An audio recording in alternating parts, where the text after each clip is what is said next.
몹시 돈에 쪼들린 한 그리스도인이 있었습니다. 열심히 하나님 앞에 기도했습니다.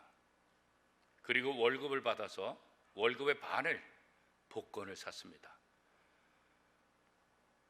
복권이 발표되는 그날 얼마나 조마조마했는지요. 그런데 월급 반으로 산 이 복권 하나도 당첨이 되지 않았어요. 얼마나 실망했는지 몰라요. 이 사람은 다음 달에 어떻게 했을까요? 포기했을까요? 아니요. 여전히 기도하면서 월급의 반을 또 복권을 샀습니다. 하나님, 이번 복권 쪽 꼭 좀 당첨되게 해주세요. 그 다음 달에 복권 발표를 하는데 어떻게 됐겠습니까? 또 하나도 당첨이 되지 않았어요. 그래서 이 성도는 하나님 앞에 더 간절히 기도합니다. 금식하며 기도하는 거예요. 하나님, 제가 이렇게 간절히 기도하니 복권을 샀을 때 이 당첨이 됐어야 되는데 너무나 마음이 아픕니다. 하나님, 어떻게 하면 좋을까요? 그랬더니 하나님께서 음성을 들려주셨어요. 그 음성은 뭐냐면 복권을 사라 라는 음성이에요. 그래서 너무나 행복하고 기분 좋게 또다시 월급의 반을 복권을 샀어요. 복권이 발표되는 그날 얼마나 가슴이 두근두근한지 몰라요. 이제 내가 금식하며 기도했고 또 하나님께서 복권을 사라 말씀하셨으니까 이번에는 정말 큰 금액이 맞을 거다 기대하면서 복권 발표를 하나하나 기다리면서 맞춰보는데 어떻게 됐을까요? 와, 1억의 당첨. 이러면 얼마나 좋겠어요. 여전히 하나도 당첨이 안 된 거예요. 너무 실망한 거예요. 내가 기도했고 금식 기도했고 내가 분명히 하나님께서 복권을 사라 이 음성을 듣고 이렇게 했는데 이게 도대체 어떻게 된 것일까? 하나님은 사실 이런 방법으로 하나님의 사람의 기도에 응답해 주지 않아요. 아니, 복권을 사라 응답을 받았는데 음성을 듣고 산 건데 왜 이게 뭐가 문제입니까? 사실 그것은 하나님의 음성이 아닌 거예요. 자기가 듣고 싶은 것을 그저 들은 거지. 자기가 원하는 것을 자기가 들은 거지 하나님의 음성이 아니라. 하나님은 이렇게 상식을 뛰어넘는 그런 일들을 통해서 일하시지 않아요. 하나님은 그냥 평상적인 상식적인 그 상황을 통해서 하나님은 하나님의 백성을 보호하시고 하나님의 은혜를 끼쳐주시는 거예요. 그러면 하나님 앞에 기도하는 것 의미가 없는 걸까? 하나님의 능력이 정말 없는 걸까? 기적은 없는 걸까? 그렇지 않죠. 물론 하나님은 기적을 행하세요. 하나님의 능력도 발휘해 주세요. 그러나 하나님의 능력과 하나님의 이 기적들은 우리의 일상을 통해서 상식적인 그런 삶을 통해서 하나님께서 보여주시고 하나님께서 함께 하시는 거예요. 많은 그리스도인들이 신앙생활을 하면서 착각하는 것이 뭐냐면 내가 하나님의 자녀가 됐고 하나님 앞에 기도했으니까 나는 이제 아무거 하지 않아도 하나님이 나를 지켜주실 거야. 예전에 함께 사역했던 한 분이 선교사로 나갔어요. 선교사로 나가기 전에 선교사 훈련을 받는데 그 금액도 안 냈어요. 또 선교지 나가서도 또 교회들한테 선교비를 보내달라고 얼마나 당당하게 요구하는지 몰라요. 나중에 물어봤더니 내가 하나님 앞에 헌신했으니까 하나님이 내게 필요한 모든 것들은 다 그저 다 보내줄 거야. 다 함께 줄 거야. 그런 생각을 갖고 있는 거예요. 그렇지 않아요. 우리가 상식적인 수준에서 하나님의 음성을 듣고 하나님의 일을 하는 것이지 자기의 생각과 자기의 기분을 갖고 우리가 하나님의 일을 하는 건 아니잖아요. 그렇죠? 선교사로 부름을 받았다고 한다면 그 선교사 훈련도 열심히 해야 되고 선교지 가서 할 그런 훈련들도 미리 해야 되고 선교지 가서도 얼마나 많은 눈물을 흘리고 또 수고를 해야 됩니까? 우리가 하나님의 자녀가 됐다 한다고 한다면 기도도 안 하고 아무것도 안 하면 하나님이 다 도와주실 것이다. 그렇지 않아요. 우리가 상식적인 수준에서 우리의 최선을 다할 때 하나님의 은혜도 일어나는 거고 하나님의 능력도 함께 부어지게 되는 거예요. 우리가 종종 재벌 3세들의 삐딱한 그런 모습들을 뉴스를 통해서 보게 되잖아요. 아나무인이잖아요. 왜 그럴까요? 워낙 돈이 많으니까. 무슨 문제가 터져도 그 집안에서, 그 회사에서 법률 대리인이 다 해결해 주는 거예요. 그러니까 폭력적이 되고, 그러니까 마약을 하고, 그러니까 아무런 누가 온데도 막 때리고. 내가 누군지 알아? 왜 그래요? 지금까지 문제가 터지면 그 집안에서 그 재벌이 문제를 다 무마해 줘가지고 아무런 걱정이 안 되는 거예요. 결국 어떻게 해요? 다 망가지는 거예요. 하나님은 하나님의 자녀들이 그렇게 망가지기를 원하지 않으세요. 하나님의 자녀들이 누구보다도 더 보석처럼 빛나기를 원해요. 그래서 하나님의 자녀들은 하나님이 주신 은혜, 하나님이 주신 평생의 삶을 통해서 자신의 실력을 갈고 닦아야 되는 거예요. 그래서 자신을 보석처럼 빛나게 하는 거예요. 이게 하나님께서 하시는 방법이라는 거예요. 기도 물론 해야 되죠. 하나님의 능력 우리가 간구해야 되죠. 하나님의 기적 그것도 우리가 바라야 되죠. 그러나 그것 하기 전에 우리에게 주어진 일상의 삶에서 최선을 다하는 것, 그게 중요한 거예요. 예수님께서는 어떻게 하셨습니까? 인간의 몸을 입고 이 땅에 오신 하나님, 그러니까 이 땅에서 아무것도 하지 않아도 다 될 것이다, 그렇게 생각하지 않으셨어요. 예수님께서 하나님 앞에 기도할 때 어떻게 기도하셨어요? 내 뜻을 이루어 주십시오, 그렇게 기도했나요? 그렇지 않았어요. 아버지의 뜻대로 되기를 원하옵나이다. 내 음성, 내 욕심, 내 생각을 주장하는 것이 아니라 하나님 아버지의 뜻이 무엇인지를 발견하는 것, 이게 바로 참다운 기도의 핵심 아니겠습니까? 왜 기도합니까? 하나님의 뜻에 나 자신을 맞추기 위해서 기도하는 거예요. 내 욕심을 얻기 위해서, 내 뜻을 강행하기 위해서 기도하는 것이 아니라 하나님의 뜻에 내 삶을 맞추기 위해서 기도하는 거예요. 왜요? 우린 연약하니까, 우리가 부족하니까 그런 거죠. 우리는 기도해서 하나님을 조종하는 게 아니에요. 자꾸 착각하는 거예요. 내가 기도하면 하나님이 이렇게 해주고 기적도 해가지고 능력도 해주고, 기도가 하나님을 마치 조종하는 것처럼 착각하는 거예요. 우리가 집에서 TV를 볼 때 리모컨을 키면은 리모컨 하나 갖고 다 조정하잖아요, 그렇죠? 마치 기도가 리모컨처럼, 기도하면 하나님이 내 원하는 대로 다 해주는 것처럼, 마치 기도하는 사람이 하나님을 움직이는 것처럼, 조종하는 것처럼, 그건 완전 착각이라고. 기도하는 사람이 하나님을 조종하는 것이 아니라 하나님의 뜻에 맞추는 것, 이게 온전한 기도의 모습이라고. 그래서 더 우리는 기도하게 되는 거예요. 예수님이 이 땅에 오셔서 사역할 때 빈둥빈둥하지 않으셨어요. 누구보다도 부지런히 일하셨어요. 병자를 찾아다니며 말씀을 선포하며 연약한 자들을 세우며 아침부터 밤늦게까지 또 새벽에 나가서 기도하면서 하나님의 뜻을 이루기 위해서 얼마나 최선을 다했는지 몰라요. 그게 예수님의 사역이라고. 오늘 우리가 하나님의 자녀가 되었다, 이 말은 다른 것 아니에요. 우리의 삶을 통해서, 우리의 몸을 통해서 하나님의 뜻을 이루도록 하는 삶을 사는 거예요. 그러기 위해서 기도가 필요한 거예요. 그러기 위해서 은사가 필요한 거고, 그러기 위해서 하나님의 기적도 필요한 거예요. 그렇죠? 어떠한 상황 속에서라도 하나님의 뜻을 이루는 것, 하나님이 주신 은혜, 하나님이 주신 능력, 하나님이 주신 그 뜻을 믿음으로 행하기 위해서 우리에게 바로 기도가 필요한 거고, 믿음이 필요한 거예요. 대체적으로 성경을 보면 하나님께서 일하시는 방법이 한 3가지 정도 되는 것 같아요. 첫 번째는 뭐냐면 자연 법칙을 통해서 일하세요. 두 번째는 기적을 통해서 일하세요. 세 번째는 하나님의 섭리를 통해서 일하세요. 우리가 잘 아는 왕후 에스더를 한번 생각해 보세요. 이 왕후 에스더가 빼어난 용모를 갖고 태어난 것은 뭐예요? 이건 자연의 법칙이죠. 자연 법칙이잖아요. 그가 성형수술을 해서 빼어난 외모가 됐다고 성경 말하고 있지 않잖아요, 그죠?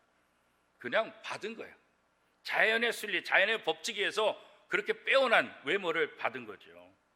그래서 모르드게를 통해서 왕후에 나가게 되고 왕으로 뽑히게 되잖아요, 그죠?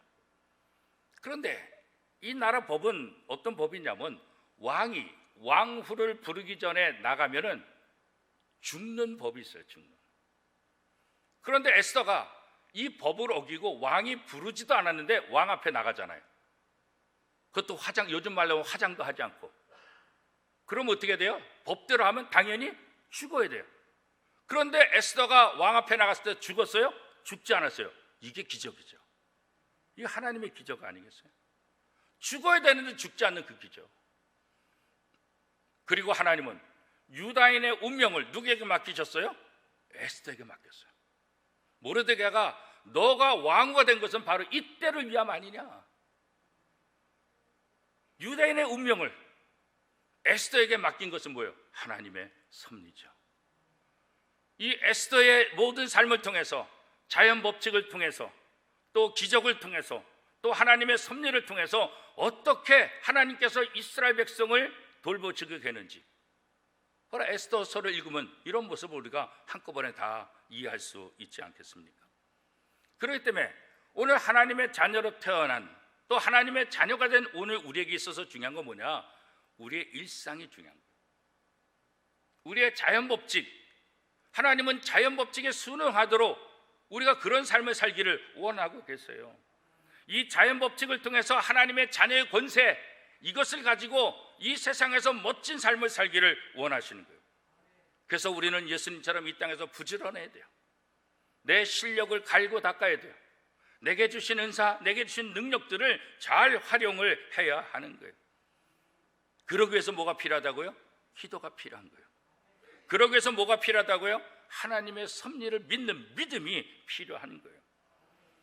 우리가 기도하고 우리가 행동하고 그 다음에 어떤 결과가 나오느냐, 그건 중요하지 않은 거예요. 어떤 결과가 나오더라도 그것에 순종하고 복종하는 그런 자세가 필요해요. 왜요? 하나님의 섭리라는 것을 믿기 때문에. 내가 원하는 방법대로 나오면 할렐루야 아멘하고, 내가 원하는 방법대로 안 나오면 절망하고 실망하는 것, 그건 하나님의 자녀의 모습이 아니에요.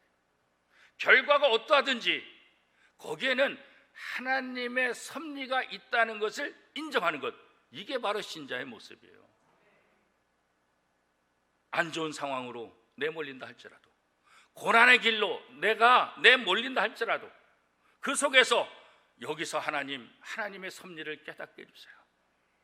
그럴 때 우리의 믿음이 성장하고 우리가 더 영적으로 성숙한 삶을 살 수 있게 되는 거예요. 그죠?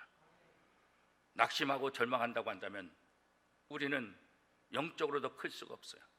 그러나 하나님의 섭리를 믿고 하나님의 약속의 말씀을 믿고 더 간구하며 하나님 방법대로 나간다고 한다면 그 힘든 과정이 우리에게 유익이 되고 그 어려운 고난이 우리에게 더 별처럼 빛나는 보석같이 아름다운 그런 결과를 만들어낼 줄로 믿습니다. 사도 바울은 우리에게 이렇게 말씀하시죠. 오늘 본문 디모데후서 2장 5절 말씀입니다. 경계하는 자가 법대로 경계하지 아니하면 승리자의 관을 얻지 못할 것이며. 사도 바울을 통해서 하나님께서 우리에게 하신 말씀은 뭐예요? 경기자는 법대로 행해야 되는 거예요. 얼마 전에 도쿄 올림픽이 있었잖아요. 법대로 해야 돼요. 법을 어기되면 실격패되는 거예요. 약물을 먹으면은 약물 복용 금지, 그 약물을 먹게 되면 어떻게 해요? 메달을 땄다 할지라도 메달이 박탈되는 거예요. 경기자는 법대로 규칙대로 해야 돼요. 그래야 승리의 멸관을 얻을 수 있는 거지, 법을 어기게 되면 승리의 멸관을 다 박탈당할 수밖에 없다는 거예요. 왜 이 말씀을 하겠습니까? 하나님의 자녀는 우리들도 이 땅에서 바로 경계하는 자가 법대로 해야 되는 것처럼 자연의 이 순리, 이 자연의 법칙대로 삶을 살아야 된다는 것을 이야기하고 있는 것입니다. 그래서 사도 바울은 더 분명하게 말하죠. 디모데후서 2장 6절 말씀입니다. 수고하는 농부가 곡식을 먼저 받는 것이 마땅하니라. 법대로 경계하는 자가 승리의 관을 차지하는 것처럼 수고한 농부가 그 곡식을 받는 것, 이거 당연한 거다. 수고 없이 어떤 열매를 맺는 것, 법대로 하지 않으면서 승리의 멸관을 얻는 것, 그거 하나님 원치 않는다는 말씀 아니겠습니까? 하나님의 자녀들은 그러기 때문에 자신이 어디에 있든지 자신의 분야에서 최선을 다해야 돼요. 늘 쉬지 않고 실력을 연마해야 돼요. 사업을 하는 분들은 자기의 사업의 최고가 돼야 돼요. 자기 직원들도 잘 관리해야 돼요.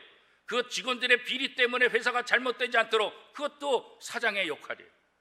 재정이 어떻게 쓰여지는지 이것도 잘 관리해야 돼요. 그래서 회사가 점점 성장할 수 있도록 실력을 갖추는 것, 이게 사업하는 사람에게 있어서 굉장히 중요한 것입니다. 뿐만 아니라 가정생활도 잘해야 돼요. 가정을 내던지면 안 되는 거예요.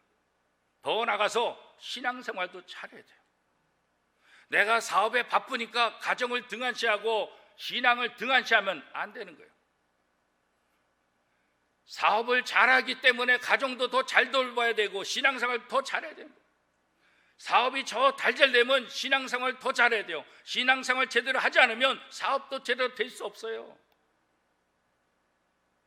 이 세 가지는 함께 엮여서 함께 잘해야 되는 거예요. 그렇죠? 이게 상식 아닙니까? 그렇죠? 우리가 상식대로, 순리대로, 하나님의 말씀대로 삶을 살다 보면 때로 위기가 닥치거나 어떤 문제가 있을 때 어떻게 될까요? 그것 때문에 흔들리지 않는 거예요. 잘 준비된 사람은 위기가 오면 망하지 않아요. 그러나 준비되지 않은 사람은 위기가 오면 넘어지고 마는 거예요. 우리에게 기회가 온다 할지라도 잘 준비된 사람은 그 기회를 기회구나 잡아요. 내 것으로 만들어요. 그러나 준비되지 않으면 기회가 온다 할지라도 그 기회를 잡을 수 없어요. 결국 놓치고 마는 거예요. 우리가 신앙생활을 왜 중요시 여기느냐? 평상시에는 잘 몰라요. 그러나 위기가 오면 이 신앙이 얼마나 내게 힘이 되는지 몰라요. 평상시에도 도움이 되지만 위기 순간에 이 신앙은 별처럼 더 빛나고 우리에게 능력이 되는 거예요. 그래서 매일매일 일상의 신앙생활을 꾸준히 하는 거, 이거 중요한 거예요. 문제 있을 때 기도하고 문제 있을 때 하나님 앞에 나오고 문제 있을 때 열심히 하는 거, 물론 안 하는 것보다는 낫죠. 그러나 평상시에 꾸준하게 신앙생활을 하는 사람, 거기에 비하면 아무것도 안 해요. 그래서 우리가 어떤 상황이 있든지 꾸준하게, 우리가 밥을 먹는 것처럼, 우리가 숨을 쉬는 것처럼 우리의 일상에서 하나님을 신뢰하고 하나님을 의지하고 하나님의 말씀을 공부하고 하나님의 말씀을 듣는 그런 꾸준한 훈련들이 필요한 거예요. 그러게 되면 특별한 때, 고난의 때, 위기 때 그것이 능력을 발휘하게 되는 거예요. 내가 원하는 대로 일들이 잘 풀리지 않을 때 대부분의 반응은 무엇입니까? 절망하는 거예요. 하나님 왜 저를 안 도와주십니까? 그러나 그 순간에도 우리는 절망하고 낙심하지 말고 하나님의 섭리를 믿어야 돼요. 그 순간에도 하나님이 나를 사랑하시고 그 순간에도 하나님이 나와 함께 하시고 그 순간에도 하나님이 나를 돕는다는 이 하나님의 섭리에 대한 확신이 우리 속에 있어야 하는 거예요. 왜 그래요? 하나님은 좋으신 분이잖아요. 악한 사람에도 자식에게 잘해주는데 하나님이 자식에게 왜 잘해주지 않겠냐?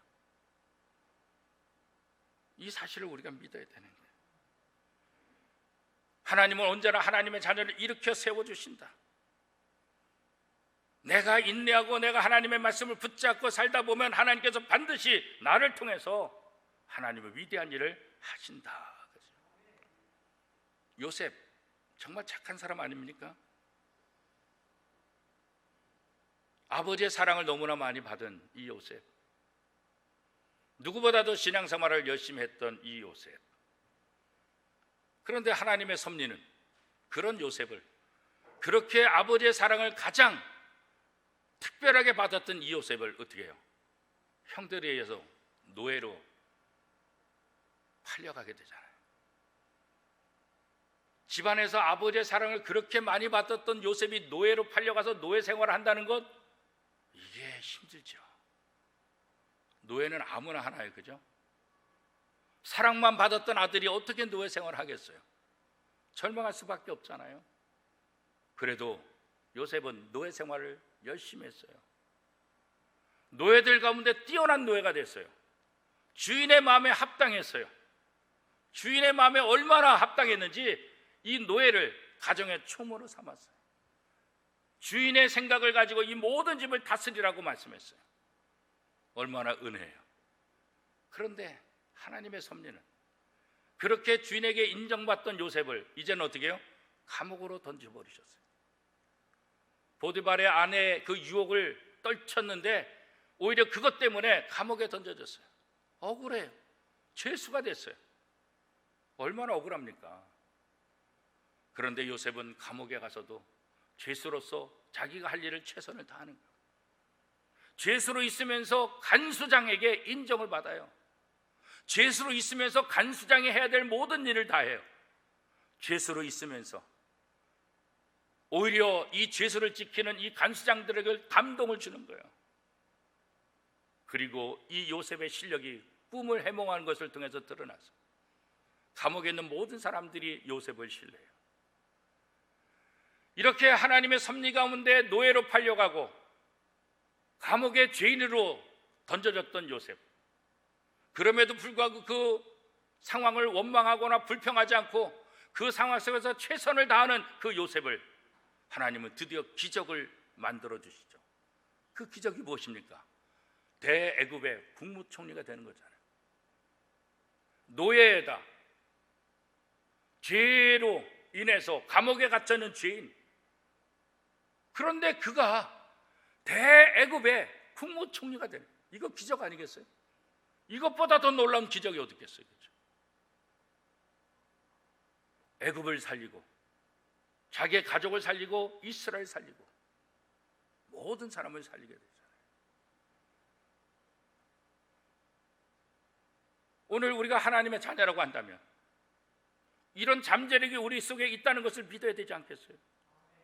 요셉이 특별해서가 아니라 요셉이 하나님이 함께함으로 그가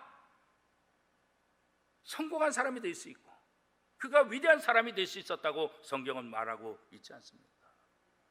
그런 면에서 오늘 우리가 힘들고 어두운 그 시기에 던져졌다 할지라도 하나님의 섭리를 바라보면서 이 순간에도 하나님이 나와 함께 하신다는 걸 믿는다고 한다면 결국 그 삶 속에서 하나님의 놀라운 기적을 경험하게 될 것이고 하나님의 그 섭리가 무엇인지를 다시 한번 깨닫게 될 줄로 믿습니다.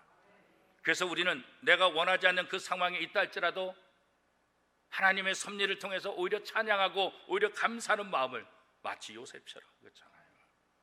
하나님을 경배, 그렇게 함으로 자신을 키우는 거예요.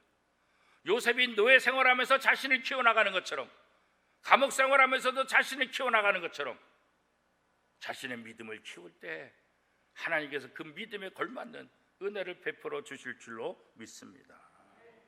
누구든지 하나님의 말씀대로 살기만 하면, 하나님의 섭리를 인정하고 참고 견뎌나가면 하나님께서 반드시 하나님의 놀라운 은혜를 베풀어 줄 줄로 믿습니다.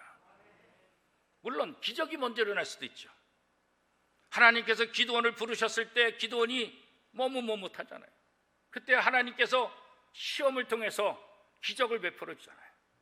아침에 이슬이 다 내리는데 양털만 뽀송뽀송하게 해달라고 하나님이 그 기적을 일으켜줬잖아요. 그랬더니 한 번만요 하나님, 이번에 거꾸로 이제는 양털에만 이슬이 있고 땅이 마르게 해주세요. 하나님이 기적 보여주셨잖아요. 하나님이 먼저 이렇게 기적을 보여주신 이유는 뭘까요? 그 기적을 통해서 이 기도를 하여금 하나님을 더 신뢰하게 만드는, 하나님을 더 의지하게 만드는 거죠. 하나님의 사람으로 만드는 거죠. 일상의 삶 속에서도 하나님을 의지하고 하나님의 말씀대로 나갈 것을 깨닫게 해주기 위해서 그런 기적을 먼저 일으켜 주시기도 합니다. 그러나 그것은 특별한 경우죠. 일반적으로는 일상의 자연 법칙을 통해서 하나님의 은혜를 우리에게 베풀어 주시는 거예요. 지금 마음이 어두운 분이 계십니까? 지금 마음에 슬픔이 있는 분이 계십니까? 지금 마음이 너무 괴로워서 어찌할 줄 모르는 분이 계십니까? 지금 내 이 순간이 하나님의 섭리 가운데 있다고 고백을 한번 해보시기 바랍니다. 그 속에서 하나님께 감사하고 그 속에서 하나님께 찬양을 한번 해보시기를 바랍니다. 그리고 준비하십시오. 이 하나님의 섭리를 통해서 하나님이 내게 무엇해 주시기를 원하실까? 하나님이 나로 인해서 무엇을 깨닫게 해 주시기를 원하실까? 그 기대를 한번 해보시기를 바랍니다. 마음이 어두우면 우리의 삶도 어두울 수밖에 없어요. 마음이 어두우면 얼굴도 어둡고, 마음이 어두우면 말도 그렇고, 마음이 어두우면 모든 게 다 어두워지는 거예요. 그래서 성경은 내 마음을 새롭게 하라 이렇게 말해요. 내 마음의 어둠 그거 거두어라. 내 마음을 밝게 해라. 내 마음을 새롭게 해라. 그럼 마음을 어떻게 새롭게 할까요? 다른 것 없습니다. 하나님의 섭리를 믿는 거예요. 하나님의 약속을 믿는 거예요. 어둠 속에서도 하나님의 섭리를 믿는 거예요. 어두운 가운데서도 하나님의 약속을 믿는 거예요. 그래서 내 마음을 밝게 만드는 거예요. 내 마음을 밝게 만들면 내 얼굴도 밝아져요. 내 삶도 밝아져요. 모든 것이 하나님의 도우심 속에서 하나씩 하나씩 변화되는 모습을 보게 되는 거예요. 하나님이 사용하시는 가장 좋은 방법은 이 자연 법칙, 상식을 통해서 일하시는 거예요. 그래서 오늘 본문에 법대로 경계하라 이렇게 말씀하시는 거예요. 법대로 경계하는 거 뭐예요? 이게 상식이죠. 이게 기본 아니겠습니까? 부자가 되려면 열심히 일해야 되죠. 시험에 합격하려면 열심히 공부해야 되죠. 요새처럼 최선을 다해야 되죠. 그렇죠? 그렇지 않고 내가 아무런 노력도 안 하고 무엇을 얻으려고 한다면 그건 상식적이지 않잖아요. 그렇죠? 누가 보더라도 상식적으로 누가 보더라도 좋은 사람, 그 사람이 좋은 사람 아니겠어요? 그렇죠? 하나님은 우리가 하나님의 약속의 말씀을 붙잡고 이 땅에서 누구보다도 하나님을 의지하며 살기를 원하는 거예요. 하나님은 기적이나 섭리로만 우리에게 간섭하는 것이 아니라 일상에서, 우리의 자연적인 일상생활을 통해서, 사회생활을 통해서 그때그때마다 하나님의 도움을 우리에게 주시는 거예요. 왜 믿음이 필요합니까? 그 일상의 삶 속에서 하나님의 말씀대로 살기 위해서 우리의 믿음이 필요한 거예요. 교회 오면 직장 생활에서 뒤처집니까? 교회 오면 학교 공부에서 뒤떨어집니까? 그렇지 않아요. 세상 사람이 볼 때는 교회 나가면 그 시간 낭비하는 것 같고, 교회 헌금하면 돈 낭비하는 것 같고, 교회 봉사하면 시간 낭비하는 것 같이 보이지만, 하나님을 위해서 쓰는 시간, 하나님을 위해서 사용하는 헌신, 하나님을 위해서 사용하는 재물, 이것보다 더 복 있는 건 없다. 내가 하나님 앞에 드리는 예배, 하나님 앞에 드리는 예물, 하나님 앞에 드리는 헌신, 내가 손해보는 것이 아니라 오히려 나를 더 강하게 만들고 나를 더 부유하게 만드는 거예요. 하나님이 언제나 나와 함께 계심을 믿고 하나님의 능력이 내 안에 주어진 것을 믿고 하나님 앞에 감사하는 마음을 갖는다고 한다면 우리의 삶이 더 넉넉해지고 풍성해질 수밖에 없는 거예요. 신앙생활 잘하는 것은 특별한 게 아니에요. 신앙생활 잘하는 것은 부부생활도 잘하는 거예요. 신앙생활 잘하면서 부부관계가 안 좋다? 그건 신앙생활 잘하는 게 아니에요. 그게 무슨 신앙생활 잘하는 거예요? 신앙생활하면서 사회생활을 못하는 거, 그거 신앙 좋은 거 아니에요. 신앙 좋으면 사회생활도 잘할 수밖에 없는 거예요. 그렇죠? 법대로 경계하는 것, 상식대로 하는 것, 그렇잖아요. 우리가 상식대로 살아가는 이 자연 원칙을 통해서 하나님의 아름다움을 드러내고 하나님의 영광을 드러내는 거죠. 이제 우리가 추석 명절을 맞이하고 있지 않습니까? 추석 명절을 통해서 우리가 예수 믿는다는 것이 뭐 대단한 것처럼 드러나는 것이 아니라 같이 음식하면서, 같이 가족들과 얘기 나누면서, 가족들과 함께하는 그 시간 속에서 하나님의 자녀다운 모습이 드러나야 되는 거죠. 하나님을 믿는 사람이 뭔가 다르다는 것이 드러나야 되는 거죠. 뭐 대단한 일을 해서가 아니라, 큰 일을 해서가 아니라 그 말 하나, 그 표정 하나, 그 행동 하나, 함께 일하는 모습을 통해서, 상식적인 그 수준을 통해서 하나님의 자녀의 아름다움이 드러나야 되는 것 아니겠습니까? 하나님의 은혜는 일상의 삶 속에서 나타나게 되는 거예요. 하나님이 내 안에 계시니까 우리는 자신감을 얻는 거예요. 하나님이 내 안에 계시니까 누구보다도 나는 아름다운 인생이 될 수밖에 없는 거예요. 하나님이 내 속에 계시기 때문에, 그 말씀을 붙잡고 살기 때문에 나는 이 땅에서 누구보다도 별처럼 아름답고 보석처럼 빛나는 그런 삶을 살 수가 있는 거죠. 법대로 경계한다. 이건 도대체 무슨 말일까요? 복음의 능력, 하나님의 말씀을 붙잡고 누구보다도 모든 면에서 정직하게 사는 거예요. 성실하게 사는 거예요. 그래서 세상을 비추는 삶을 살아가는 거예요. 그래서 예수님은 제자들에게 너희는 세상의 소금이다, 너희는 세상의 빛이다 말했잖아요. 사랑하는 원미동교회 성도 여러분, 우리의 일상을 통해서 하나님의 은혜가 여러분 속에 넘쳐나기를 축복합니다. 우리의 일상을 통해서 하나님의 기적이 여러분 속에 넘쳐나기를 축복합니다. 우리의 일상을 통해서 하나님의 자녀다움이 저와 여러분 속에 나타나기를 축복합니다. 이번 명절을 통해서 그것을 다시 한번 확인하는 복된 명절이 될 수 있기를 축복합니다.